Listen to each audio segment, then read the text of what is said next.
Get your swimsuits and towels ready. We're headed to a water park. We have all the details we need on the water tower. Welcome back to Cryptid Nation News. If you're new here, please consider subscribing, hitting that like button, and hitting the bell notification to get all of your MetaZoo updates from this channel. Kicking us off in this weekly update, let's talk about Target. It's been confirmed that Target will have Seance Blisters, and they're going to include something very special. They're going to include holo tarot cards. Now, we've had holo tarot cards from the eBay drop. Those were major arcana only, and with Target, we're going to get the minor arcana. So if you wanted a full holo squonk tarot card like I do, you're going to be getting that. And those special tarot cards will be marked with the Target logo. And if you combine both the eBay tarot card boxes and the Target blister packs, you can collect every single tarot card in full holo form. HiroQuest 2.0 should be shipping within the next week. We still haven't gotten too many spoilers on this, but it's really exciting that we're going to be getting these in hand soon. We have seen the different blister packs. We know that they're working with Apple Music, YouTube Music, Amazon Amp, and Google Music. And as a reminder, there will be redeemable cards within the set. It's unclear exactly what those are redeemable for, but with the success of HiroQuest Genesis, I'm really looking forward to what we're going to see with 2.0. Seance Revive will be dropping soon. We know it's going to drop in January due to the roadmap that came out. We also know that UFO Revive is going to be dropping this month as well. Now, we did get a look at one of the board arts for Seance already, and it's really exciting because it's the Possessora. The Possessora is one of the hardest cards to pull in Seance, so for some of us, this might be our best chance to pull a Possessora. I'm sure over the coming weeks, with how close these are to release, that we will see more teases for these decks. Now, if you're really into skateboards, it's possible that January might see another skateboard partnership launch. We have our first look at a Bear Walker board, this one featuring Loveland Frogman. This is an amazing board. I would definitely put this up on my wall. This is the only deck we've seen so far for Bear Walker, but there will be multiple. And there hasn't been a price confirmed from MetaZoo, but if we look at the Pokemon Center and look at the boards that Bear Walker has done with Pokemon, those retail for $250, and I imagine that MetaZoo's going to be close, if not the same. So if you're into the Bear Walker boards, if you want to display these or use them, be prepared to pay a little bit more than you're used to support Bear Walker and MetaZoo. It's also been confirmed that Seance Native and a 2023 special binder are on the way. The binders usually do release a bit later than the core set, but it's possible that Native could be releasing on time with its set. Native releases on April 1st, and I'm curious to see what the 2023 binder is. It's possible that this could be the block binder that they've hinted at before, and if it is, that would be the Cryptid Nation block, and it would feature beasties from the Cryptid Nation block beyond the base set. We got our first look at the Valentine's Day set this year. It's been confirmed that there will be plushies,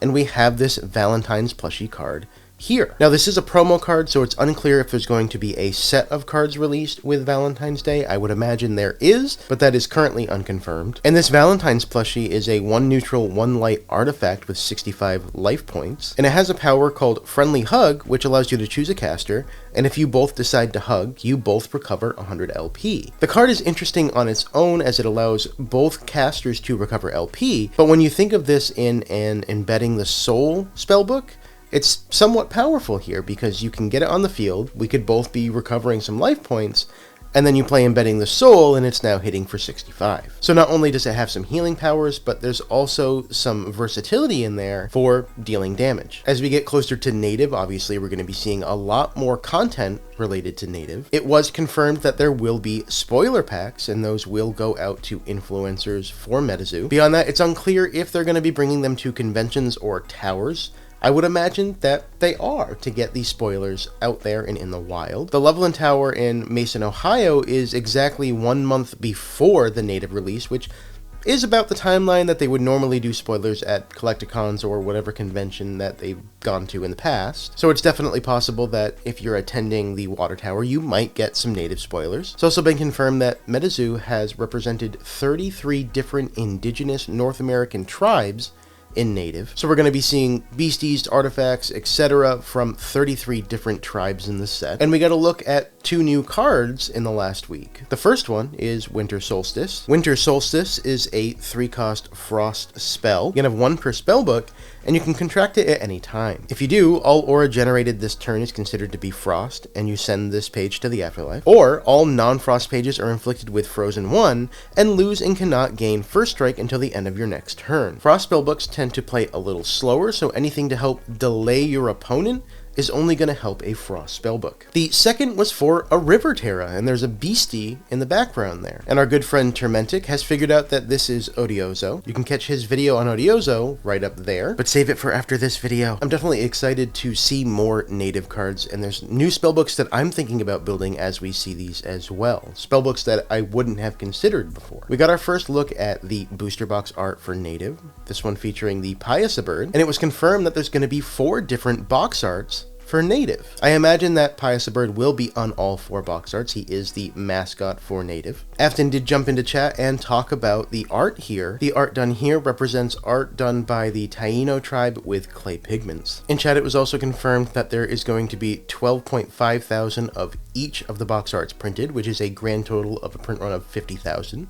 The same as Seance. Having 4 different box arts is really interesting for collectors. It adds more to put on the shelf, and it also ensures that more booster boxes are going to be bought so collectors can collect all 4. We don't know what the other 3 booster box arts look like yet, but we did get a look at the 4 pack arts for native, which do give us a hint at that. If you look at the backgrounds for these 4 pack arts, you can see one of them is the Taino pigment art. The other 3, while I don't know the tribes that the art is modeled after, is most likely going to be represented on the booster boxes as well. You'll also notice the 4 beasties on the pack arts. From left to right, we have Akialabapa, Atabey, Wendigo, and Alignac. I'm not going to get into Akialabapa and Alignac here. If you want to find out more about that, Termentic will have information on the lore or the background of those beasties. And if he has that information out, you can catch that right up there. Now, we need to resolve last week's trivia, so first, let's remind everybody what the question was. Now, you have 10 life points, and your opponent has 1,000 life points.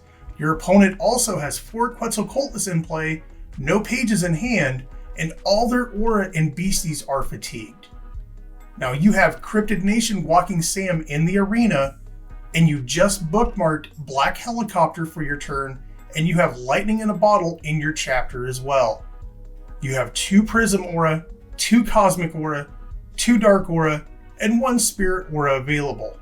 Now the question is, how do you win? And the answer to that question is that you use Walking Sam to copy Black Helicopter. You then Lightning in a Bottle Walking Sam, which allows you to make another copy of Black Helicopter. And since Black Helicopter's power allows you to awaken tokens, you just basically attack with 1 token and use the other to constantly awaken all the tokens, including itself. And that's because powers can be used on the beastie itself. When you're using a power, you first fatigue, and then the power activates, allowing you to reawaken the token that you just fatigued. Using that combination, you can infinitely attack your opponent until they are out of life points. There was only 1 person to get the answer correct for that, so Dakota Frank, you will be getting a $15 gift card to Immortal Workshop. And for this week's trivia, of the status effects in MetaZoo, how many of them come off at the start of turn? That's it.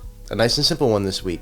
Answer that question correctly and you could win a $15 gift card to Immortal Workshop. Now there's only one thing that could possibly be the top story this week, and that is the details on towers, and specifically the Water Tower. The Water Tower will take place in Mason, Ohio on March 4th during the Frogman Festival. To be able to qualify to compete in the Water Tower, you will have had to compete in a sanctioned event between December 27th, 2022 and January 27th, 2023. So if you haven't yet, there's still time. Go to the MPN, find an event near you. Sign up for the event on the MPN will be on January 28th at 12 p.m. Eastern Time. There's a player cap of 128, so be ready and be quick to sign up if you want to participate in the Water Tower. Now we do have details on what your spellbook has to look like for towers. 60% of your spellbook has to be whatever aura type the tower is. And this doesn't include the aura or terra cards in your spellbook. So for example, for the Water Tower, if your spellbook is 40 pages and you have 10 water aura, those 10 water aura do not count towards the 60% or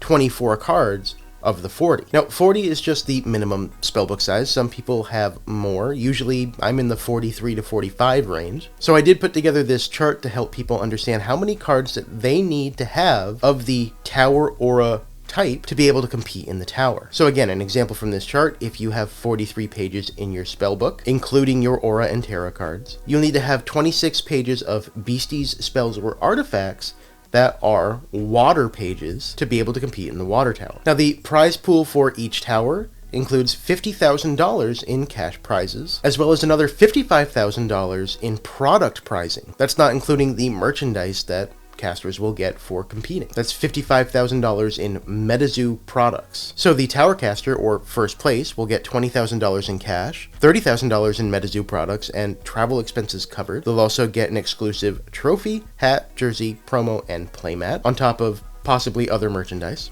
Second place will get $10,000 in cash, $15,000 in MetaZoo products, their travel expenses covered as well, a second place exclusive trophy, hat, jersey, promos, playmats, etc., other merchandise on top of that. Third place gets $5,000 in cash, $10,000 in MetaZoo products, their travel expenses covered, an exclusive third place trophy, a hat, jersey, promos, etc. Fourth through eighth place, or what we call the top cut, will get $1,000 in cash each, $2,000 in MetaZoo products, exclusive hat, jersey, promos, and playmat.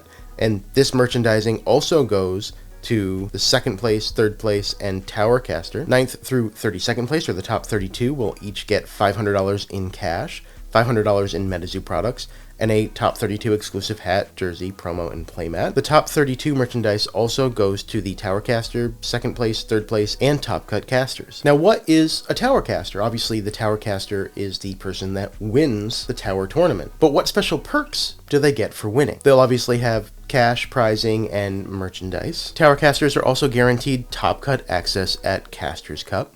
2022 Casters Cup was a top 32 top cut, so it's possible that 7 of the 32 top cut could immediately go to tower casters. A single caster could be a tower caster for more than one tower. So if you're going to the water tower in March and you win, don't think you have to stop there. You can keep competing at towers to try to win those towers as well. Tower casters will also have access to an exclusive Discord channel in the MetaZoo Discord. Now, this is very interesting. The tower caster can choose 3 other individuals to form a 4-person sanctioned MetaZoo team. That team must defend their title at next year's tower. So whoever wins this year's water tower, for instance, needs to come up with a team of 4 for the water tower for 2024. Casters will then need to beat the 3 other team members on the sanctioned team before going up against the tower caster themselves. If a 2024 caster can successfully defeat all 4 players for the sanctioned defending team, they will become the next tower caster. And on top of that, the team that's created by the top caster will have sponsorship by MetaZoo's corporate sponsors. So there you have it. That's everything we know about towers so far, how to qualify, what your spellbook needs to look like, what the prizing is, and what it means to be a tower caster. If you haven't checked out my recent video on the roadmap, I highly suggest you check that out. That includes the product and the tower roadmap for 2023, as well as what we might see on top of that. So thank you for watching, and I'll catch you in the next one.